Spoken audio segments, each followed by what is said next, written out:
चलिए, स्वागत है आप सभी का एक बार फिर से। और आज की इस क्लास में हम विशेष लाइव क्लास पढ़ेंगे जिसमें हम द्वीप समूह हैं, अंतर्द्वीप, प्रायद्वीप, उपमहाद्वीप, महाद्वीप, इन सभी को देखेंगे। तो स्वागत है आप सभी का एक बार फिर से ज्योग्राफी विद राम सर के यूट्यूब चैनल पर। और ऐसी विशेष लाइव क्लास आपको यूट्यूब पर कहीं भी नहीं मिलेगी, तो इस क्लास को आप निश्चित रूप से देखें। और मैं आपको एक एक चीज़ बड़ी डिटेल से यहाँ बताऊँगा कि द्वीप क्या होते हैं, द्वीप समूह क्या होते हैं, अंतर्द्वीप क्या होता है, प्रायद्वीप क्या होता है, उपमहाद्वीप क्या होते हैं और महाद्वीप क्या होते हैं। तो सबसे पहले देखिएगा, द्वीप क्या होते हैं। द्वीप को अंग्रेजी में कहते हैं आइसलैंड, ठीक है, आइसलैंड इसको कहते हैं। इसके बाद में अगर बात कर ली जाए तो द्वीप समूह को कहते हैं ओर्चिपैडागोस, ओर्चिपैडागोस इसको इंग्लिश में कहा जाता है। इसके बाद में हम बात करते हैं अंतर्द्वीप की, तो अंतर्द्वीप को कहा जाता है परमोनेंट्री। इसके बाद में प्रायद्वीप को कहा जाता है पेनिनसुला और उपमहाद्वीप को कहा जाता है सब कॉन्टिनेंट। इसके बाद में हम बात करते हैं महाद्वीप की, तो महाद्वीप को कहा जाता है कॉन्टिनेंट। इतनी बात आपको समझ में आ गई होगी। द्वीप को कहते हैं आइसलैंड, द्वीप समूह को कहते हैं ओर्चिपैडागोस, अंतर्द्वीप को कहते हैं परमोनेंट्री, प्रायद्वीप को कहते हैं पेनिनसुला और उपमहाद्वीप को कहते हैं सब कॉन्टिनेंट और महाद्वीप को कहते हैं कॉन्टिनेंट। इसके बाद में अब हम चलते हैं आगे। अब देखिएगा, द्वीप किसे कहते हैं। समझने वाली बात यह है कि विश्व में, देखिएगा समझिएगा, कि विश्व में पाया जाने वाला स्थलखंड, विश्व में पाया जाने वाला वह स्थलखंड जिसके चारों ओर मौजूद, जिसके चारों ओर विशाल जल राशि मौजूद हो, तो क्या कहलाता है, वो द्वीप कहलाता है। कि विश्व में पाया जाने वाला ऐसा स्थलखंड जिसके चारों ओर विशाल जल राशि आपको मौजूद मिले, तो इस तरीके का, तो वो क्या कहलाएगा, द्वीप कहलाएगा। ठीक है, द्वीप कहलाएगा विश्व में पाया जाने वाला ऐसा स्थलखंड जिसके चारों ओर विशाल जल राशि मौजूद हो, द्वीप कहलाता है। दूसरी भाषा में इसे हम क्या कहते हैं, टापू भी हम इसे कहते हैं। ठीक है, टापू भी हम इसे कहते हैं, द्वीप को टापू भी हम कहते हैं। इसके बाद में आगे चलते हैं। विश्व के नक्शे में आपको सबसे बड़ा द्वीप मिलेगा, वो मिलेगा ग्रीनलैंड, जिसको आप सभी जानते हैं, आप सभी परिचित है इससे। इसके बाद में आपको मिलेगा पापुआ न्यू गिनी, फिर मिलेगा आपको बोर्नियो, सुमात्रा, जावा, श्रीलंका, लक्षद्वीप आपको मिलेगा, अंडमान निकोबार आपको मिलेगा, मेडागास्कर आपको मिलेगा, अंडमान निकोबार हाल की द्वीप समूह है, क्यूबा आपको मिलेगा, न्यू फाउंडलैंड आपको मिलेगा, ब्रिटेन आपको मिलेगा, स्कॉटलैंड आपको मिलेगा और आयरलैंड आपको मिलेगा, बेफिन द्वीप समूह है आपको मिलेगा और विक्टोरिया आपको मिलेगा और एलिस मेरे द्वीप भी आपको मिलेगा और जापान द्वीप समूह है। इसमें काफ़ी सारे द्वीप, हज़ारों की संख्या में द्वीप पाए जाते हैं, ये भी आपको मिलेगा। ये मैंने उदाहरण आपको बताए हैं विश्व के नक्शे से संबंधित। और बाकी मैंने द्वीप की जो परिभाषा आपको बताई है बहुत ही इजी बताई है कि विश्व में पाए जाने वाला वह स्थलखंड जिसके चारों ओर विशाल जल राशि मौजूद हो, क्या कहलाता है, द्वीप कहलाता है। ठीक है, चाहे वो अब जल राशि महासागर, सागर दोनों के रूप में हो सकती है। ठीक है, इसके बाद में अब हम चलते हैं आगे। अब द्वीपों की उत्पत्ति कैसे होती है, जानने वाला कारण है। प्रश्न ये भी बनता है कि द्वीपों की उत्पत्ति कैसे होती है। द्वीपों की उत्पत्ति कैसे होती है, द्वीप की उत्पत्ति होती है विवर्तनिक कारणों से। पहला है विवर्तनिक कारण। अब विवर्तनिक कारण होते क्या हैं, तो विवर्तनिक कारण क्या होते हैं समझिएगा। कि विश्व में देखिएगा, विश्व में 6 बड़ी प्लेटें और 20 छोटी प्लेटें पाई जाती है। जो अब तक की खोजी गई प्लेटें हैं, विश्व में 6 बड़ी प्लेट पाई जाती है, 20 छोटी प्लेट पाई जाती है, जिसमें यूरेशियन प्लेट है, अफ्रीकन प्लेट है, भारतीय प्लेट है, पैसिफिक प्लेट है ना, ऑस्ट्रेलियन प्लेट है। ये सभी प्लेटें विश्व में पाई जाती है। कुछ इनकी जो प्लेटें हैं वो आपको गौण प्रकार की प्लेटें भी मिलेगी। तो देखते हैं हम कि विश्व में 6 बड़ी प्लेटें और 20 छोटी प्लेटें अब तक खोजी गई है। जब ये प्लेटें आपस में खिसकती हैं, तो यानी एक दूसरे के किनारे टकराती हैं, यानी ये प्लेटें जब आपस में खिसकती हैं और एक दूसरे के किनारे ये आपस में टकराती है, तो एक बहुत स्थलखंड, एक बहुत बड़ा जो स्थल भाग है वो नीचे की तरफ चला जाता है और बहुत बड़ा भाग ऊपर की तरफ चला जाता है और छितरे भाग जो इधर उधर चले जाते हैं, जिस वजह से विशाल भूभाग जल राशि के ऊपर आ जाता है, जो समुद्रों में टापू के रूप में हमें दिखाई देता है। ठीक है, इसको आप समझिएगा इस तरीके से, मान लीजिएगा ये कोई प्लेट है, ये कोई प्लेट है, ये स्थलखंड है, ये आपस में जब टकराएगी तो इन दोनों में जो गति होगी उसके कारण ये जो विशाल भूभाग है वो नीचे की तरफ धंस जाएगा और ये भाग ऊपर की तरफ उठ जाएगा। तो ये क्या कहलाता है, इससे क्या होता है, जो मतलब विशाल भूभाग जब नीचे की तरफ धंसता है और एक स्थल भाग जब ऊपर की तरफ उठता है तो इससे जिस वजह से भूभाग जो जल राशि के ऊपर आ जाते हैं, यानी समुद्रों में जब ये प्लेटें, मान लीजिए प्लेटें जब टकराती हैं तो जिस वजह से विशाल भूभाग जल राशि ऊपर की तरफ आ जाते हैं, जो समुद्रों में टापू के रूप में हमें दिखाई देते हैं। ठीक है, किसके रूप में दिखाई देते हैं हमें, टापू के रूप में। समुद्र में आपने देखे होंगे छोटे छोटे टापू होते हैं, वो टापू हमें इसी के रूप में दिखाई देते हैं। वापस से समझिएगा एक बार और कि विश्व में 6 बड़ी प्लेटें हैं, 20 छोटी प्लेटें हैं अब तक जो कि खोजी गई है। जब ये प्लेटें आपस में टक सकती है या टकराती है तो एक किनारे से दूसरे किनारे पर टकराती है, यानी एक किनारा इसका आपस में टकराएगी तो क्या होगा, ये जब ऐसे टकराएगी तो टकराने पर क्या होगा, एक बहुत बड़ा स्थलखंड ये भाग नीचे चला जाएगा, ये भाग मान लीजिए ऊपर की तरफ खिसक जाएगा और नीचे चले जाने की वजह से और ऊपर जाने की वजह से छितरे हुए भाग, कुछ भाग इसके इधर उधर चले जाएंगे, छितर जाएंगे, एक दूसरी तरफ चले जाएंगे और छितरे हुए भाग इधर उधर हो जाएंगे, जिस वजह से क्या होगा, भूभाग में जल राशि के ऊपर ये आ जाते हैं। जब ये समुद्र में क्या होते हैं, समुद्र के ऊपर जब ये भूभाग आ जाते हैं तो भूभाग आने से समुद्र में टापू के रूप में हमें दिखाई देते हैं। मेरे ख्याल से बात आपको समझ में आ गई होगी, विवर्तनिक कारणों की। अब हम देखते हैं इसका दूसरा कारण है निक्षेप। निक्षेप क्या होते हैं कि निक्षेप कहते हैं कि नदी विशाल मात्रा में जल तो लाती है, जब नदियाँ आती हैं तो विशाल मात्रा में अपने साथ जल लेकर के आती है, लेकिन जल के साथ साथ लाखों करोड़ों टन समुद्र का मलबा इकट्ठा करके लाती है।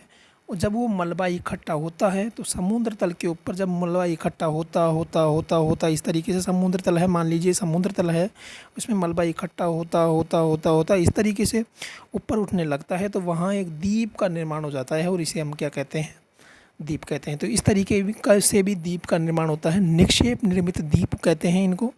फिर से आप समझिएगा कि मान लीजिए कोई नदी है, नदी अपने साथ जल तो लाती है, जब अपनी नदी अपने साथ जल लाती है तो उसके साथ साथ वो लाखों करोड़ों टन मलबा, लाखों करोड़ों टन समुद्र का जो मलबा है, अवसाद जिसे हम कहते हैं, वो भी अपने साथ लाती है। और उस अवसाद को जब वो समुद्रों में ला करके जमा करती है तो बहुत बड़ा, जब ये मलबा जमा होता रहता है तो वह समुद्र तल के ऊपर उठने लगता है मलबा, और ऊपर उठने के कारण वहाँ एक द्वीप का निर्माण हो जाता है, उसे हम क्या कहते हैं, निक्षेप निर्मित द्वीप कहते हैं। इसके बाद में अब हम चलते हैं आगे। तीसरा प्रकार है ज्वालामुखी निर्मित द्वीप। ज्वालामुखी निर्मित जो द्वीप हैं वो क्या होते हैं उनको समझिएगा।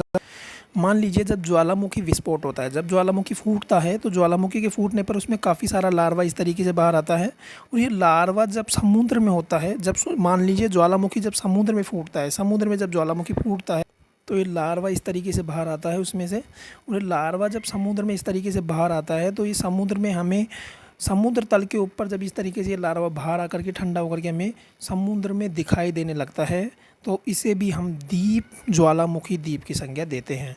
मान लीजिए ये कोई ज्वालामुखी है, इस तरीके से ज्वालामुखी फूटा तो ये लार्वा इस तरीके से बाहर आया, बाद में ठंडा हुआ, धीरे धीरे इसकी परत बनने लगी और ये समुद्र में हमें दिखाई देने लगा, तो इसे हम क्या कहेंगे, ज्वालामुखी द्वीप। क्या कहेंगे, ज्वालामुखी निर्मित द्वीप। ठीक है, अब हम आगे चलते हैं। अगला होता है आपका प्रवाल निर्मित द्वीप। प्रवाल निर्मित द्वीप क्या होते हैं, प्रवाल एक प्रकार का जीव है जो आपको समुद्र में मिलता है, जिसे हम समुद्रों में देखते हैं, great barrier reef. Great barrier reef सबसे बड़ी। अब ये प्रवाल आपको कहाँ पाए जाते हैं, समुद्रों में पाए जाते हैं। ठीक है, समुद्रों में ये इकट्ठे होते रहते हैं, ये विशाल रूप में समुद्र के ऊपर एक द्वीप का निर्माण कर देते हैं। तो देखिएगा प्रवाल जो समुद्रों में पाए जाते हैं धीरे धीरे इकट्ठे होते रहते हैं। आपने देखा होगा छोटे छोटे छितरे प्रकार के होते हैं, जैसे मूंगा आकृति जिसको हम बोलते हैं, मूंगा प्रकार के द्वीप होते हैं। तो ये प्रवाल है जो धीरे धीरे एक द्वीप का निर्माण कर देते हैं, इकट्ठे होते होते इस तरीके से आकृति इनकी होती है जो कि समुद्रों में आपको दिखाई देती है। इतनी बात मेरे ख्याल से आपको समझ में आ गई होगी। मैंने आपको द्वीप बताए हैं, फिर द्वीप की उत्पत्ति मैंने बताई है जिसमें मैंने आपको विवर्तनिक कारण द्वीपों के बताए हैं, फिर मैंने आपको अगला कारण बताया है, वो बताया है मैंने निक्षेप निर्मित द्वीप, ज्वालामुखी निर्मित द्वीप, और अगला मैंने जो लास्ट कारण आपको बताया है वो मैंने आपको बताया है प्रवाल निर्मित द्वीप। मेरे ख्याल से यहाँ तक बात आपको समझ में आ गई होगी। अब हम बात करते हैं द्वीप, मुख्यतः द्वीप कितने प्रकार के होते हैं। ठीक है, हमने द्वीप देखे, द्वीपों की उत्पत्ति के प्रकार देखे। अब हम द्वीप कितने प्रकार के होते हैं उनको हम देखेंगे। तो द्वीप होते हैं 2 प्रकार के, महासागरीय द्वीप और महाद्वीपीय द्वीप।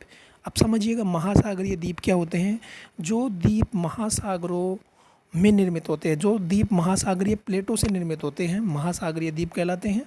सीधा सीधा समझिएगा, जो द्वीप महासागरीय प्लेटों से निर्मित होते हैं महासागरीय द्वीप कहलाते हैं। जो द्वीप महाद्वीपीय प्लेटों से निर्मित होते हैं महाद्वीपीय द्वीप कहलाते हैं। इतनी बात मेरे ख्याल से आपको समझ में आ गई होगी। इसके बाद में अब हम चलते हैं द्वीप। अब देखिएगा दुनिया में कौन कौन से द्वीप हैं जो पाए जाते हैं। विश्व का सबसे बड़ा द्वीप कौन सा है, कितने द्वीप हैं। हम टॉप 5 जो द्वीप हैं उनकी हम बात करेंगे। अब हम चलते हैं द्वीप। तो द्वीप को लेकर के सबसे पहला जो आपका द्वीप है, विश्व का सबसे बड़ा द्वीप है उत्तरी ग्रीनलैंड है, जो कि उत्तरी अमेरिका महाद्वीप में अंध महासागर, आर्कटिक महासागर, अंध महासागर और आर्कटिक महासागर में आपको मिलता है। दोनों की मध्य की स्थिति ये बनाता है। फिर दूसरा है आपका पापुआ न्यू गिनी, जो कि प्रशांत महासागर में मिलता है, वैसे दक्षिणी प्रशांत महासागर में है ये। फिर आपको मिलता है तीसरा बोर्नियो, जो कि मध्य प्रशांत महासागर में है। मेडागास्कर है चौथा, वो आपका हिंद महासागर में है, अफ्रीका के महाद्वीप में है। महाद्वीप भी मैं आपको बता रहा हूँ और महासागर भी मैं आपको बता रहा हूँ। फिर पांचवा है आपका बेफिन, जो कि आपको अटलांटिक महासागर में उत्तरी अमेरिका महाद्वीप में आपको मिलेगा। फिर है आपका सुमात्रा, जो कि हिंद महासागर में एशिया में आपको मिलेगा। होन्शु द्वीप है, जापान का है, प्रशांत महासागर में है, एशिया में आपको मिलेगा। ब्रिटेन है, ब्रिटेन द्वीप, जो कि अटलांटिक महासागर में आपको यूरोप में मिलेगा। यूरोप के सबसे बड़ा द्वीप भी इसी को कहा जाता है, ब्रिटेन द्वीप को। विक्टोरिया जो द्वीप है आपको आर्कटिक महासागर में मिलेगा, उत्तरी अमेरिका में। और एलिस मेरे जो द्वीप है वो आपको मिलेगा आर्कटिक महासागर में, वो भी आपको उत्तरी अमेरिका में मिलेगा। इस तरीके से टॉप 10 द्वीप मैंने आपको बताए हैं।